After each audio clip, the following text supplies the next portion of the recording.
Você tem gordura no fígado? Bom, o vídeo de hoje é explicando sobre como a gordura no fígado se forma, como é feito o diagnóstico e o que a gente pode fazer para reverter. Estima-se que cerca de 30% da população mundial tem o problema de gordura no fígado. E o fato da doença estar só aumentando ao longo dos anos tem mudado alguns paradigmas. Até 1990, essa doença era muito rara na população. Agora ela está sendo muito frequente e atualmente ela já é a principal causa de necessidade de transplante hepático, ou seja, transplante do fígado, superando as doenças relacionadas ao consumo de álcool. O que é mais impressionante é que a gente não encontra somente gordura no fígado nos adultos, a gente pode encontrar também nas crianças. Por isso, saber como é que funciona a instalação dessa doença é tão importante, antes de saber como é que faz o diagnóstico. Olá, meu nome é Caio Matsubara, sou médico clínico em geral, especialista em clínica médica. Hoje a gente vai falar sobre esse tema, gordura no fígado, mas bora lá para o conteúdo. Para entender como é que funciona o acúmulo de gordura no nosso fígado, a gente precisa entender como é que funciona o nosso controle da glicemia. A gente vai aprender também como é que faz o diagnóstico da gordura no fígado e 3 dicas essenciais para diminuir a gordura no fígado. Bom, por que ocorre o acúmulo de gordura no fígado? Para entender isso, a gente precisa entender o conceito do controle da glicemia do nosso corpo. O nosso corpo ele tende a manter as coisas em homeostase, ou seja, em equilíbrio. Uma das coisas que ele mantém em equilíbrio é a glicemia. Uma das formas de manter a glicemia em controle é usando 2 hormônios, a insulina e o glucagon. Tudo que a gente consome pode aumentar o nosso nível de glicose no nosso organismo, fazendo com que ele oscile bruscamente. Por isso existe o hormônio chamado insulina. Para entender melhor como é que funciona a insulina, eu vou usar uma analogia em relação a fazer compras no supermercado. Tudo que a gente consome seria então como se fossem os pacotes que a gente compra no supermercado.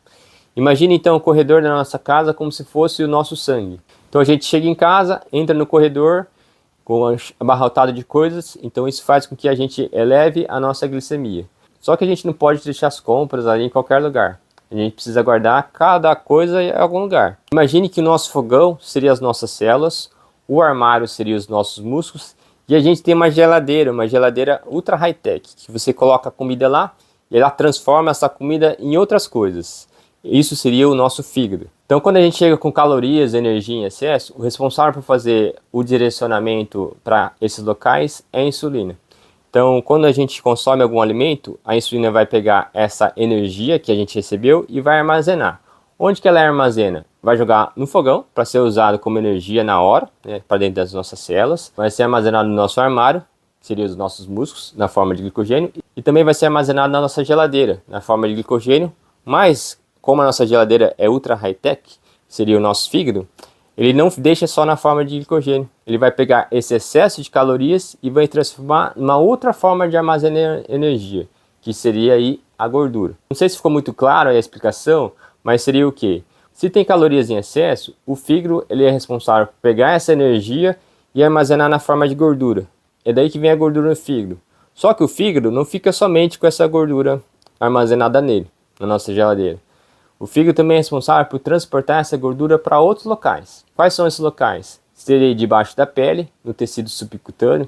Então é muito comum quando no processo que a gente está ganhando peso, quando consome muitas calorias, aí a gente começar a alterar o nosso formato do rosto, o formato do corpo, aumenta a cintura aqui do quadril, né? E assim vai. E também o fígado ele também distribui essa gordura para dentro dos órgãos. Então os órgãos começam a ficar gordurosos, coração gorduroso, fígado gorduroso, pâncreas gorduroso. Como a gente percebe isso? Através do aumento da cintura do abdômen. Essa relação de distribuição de gordura aí para os órgãos ou para o tecido subcutâneo, ela é muito individual. Então tem pessoas que têm o maior predomínio de distribuição dessa gordura nos tecidos subcutâneos, geralmente as mulheres não menopausadas, pelo fato dos hormônios femininos, as mulheres já têm um padrão de distribuição de gordura diferente dos homens, ou seja, começa a aumentar mais na cintura do quadril, ou no tecido subcutâneo. Já no homem, o mais frequente é aumentar a cintura do abdômen. Por isso que o homem tem um risco de ter doença cardiovascular bem maior que a mulher, porque ele acumula mais a gordura nesses órgãos, que são a maior causa de aumento de doenças cardiovasculares. Então eu já entendi como é que funciona o processo de acúmulo de gordura aí no nosso organismo. É pelo excesso de calorias. Então como eu posso ter o diagnóstico de gordura no fígado? É através do exame de sangue? Não. O exame de sangue ele não vai detectar se você tem gordura no fígado. Tem um exame que é muito comum a gente colher, que é o TGO-TGP. Ah, doutor, meu TGO-TGP está normal, quer dizer que eu não tenho gordura no fígado? Não, isso indica que você não tem inflamação no fígado. O TGO-TGP ele reflete inflamação no fígado, mas não vai refletir a quantidade de gordura que ele tem. Um dos exames que consegue detectar seria o ultrassom, é o primeiro que a gente indica. Se o seu fígado já está com 5% aí de gordura no fígado, geralmente o médico já consegue detectar alteração ali de gordura no fígado. Dependendo da quantidade de gordura no fígado, ele pode classificar se é discreta, moderada ou grave. Tá, então doutor, eu tenho gordura no fígado, o que eu posso fazer para diminuir a minha gordura no fígado? Para entender como é que funciona o processo de diminuição da gordura no fígado, a gente tem que voltar no comecinho e discutir sobre o outro hormônio que eu não falei, seria o glucagon. O que o glucagon ele faz? O glucagon ele é ativado quando a gente está com pouca energia, ou seja, a gente está com pouca energia, então o glucagon ele é ativado para que a gente quebre as nossas reservas e libere energia na corrente sanguínea. Esse processo só ocorre em algumas situações. Uma das situações para você estimular o glucagon é você consumir menos calorias que seu corpo necessita. Ou seja, para entender isso você tem que entender um conceito chamado taxa metabólica basal. Vou deixar no link da descrição um vídeo que eu fiz explicando sobre o que é taxa metabólica basal. Mas exemplificando, se seu corpo precisa de 2.000 calorias para se manter vivo, e se você consome aí 1.800, 1.500 calorias, então você consome menos calorias que seu corpo necessita. De onde que ele vai ter que tirar essa energia a mais aí para repor essas 2.000? Ele vai ter que tirar das nossas reservas. Então o pâncreas ele joga o glucagon na corrente sanguínea e esse glucagon vai lá nas nossas reservas, né, então no fígado, e vai quebrar as energias. Então vai quebrar o glicogênio primeiramente.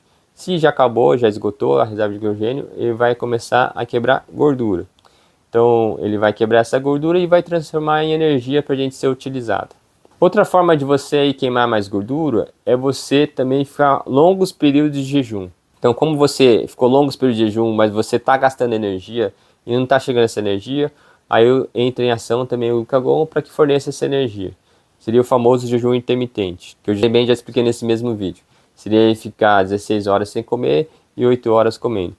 Só que estudos demonstram que não é interessante você fazer jejum intermitente por longo prazo. Se você for fazer, faça no máximo 1 ou 2 dias. De forma resumida, então, você tem que fazer o quê? Você tem que aumentar o seu gasto de energético e consumir menos calorias.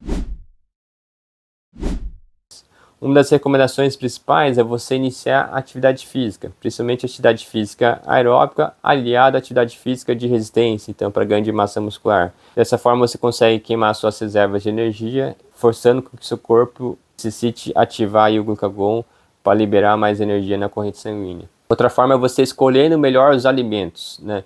Não comer alimentos muito calóricos, fugir de massas, doces, açúcar, refrigerante, porque esses alimentos têm um alto índice glicêmico, fazendo com que aí o nosso corpo libere muita insulina, levando ao processo chamado de resistência à insulina. Resistência à insulina vai favorecer o acúmulo ainda mais de gordura no fígado. Então evite esses alimentos ultraprocessados, que tenham muito açúcar ou carboidratos simples. Outra recomendação é você evitar o abuso do álcool. O álcool, além de ser muito calórico, ele prejudica o fígado, causando a inflamação das células hepáticas. Tudo isso visando o quê? Uma redução de 5% do seu peso. Se você já tem alterações nas enzimas hepáticas que eu falei, que é TGO-TGP, geralmente já ocorre uma melhora desses níveis nos próximos exames. O objetivo final para reduzir a gordura no fígado é a perda de peso. Se você tem dificuldade de perder peso, acompanhe meus próximos vídeos e sempre lembre de acompanhar um profissional para indicar a melhor dieta e o melhor tratamento adequado para você. E até o próximo vídeo. Até mais, tchau, tchau.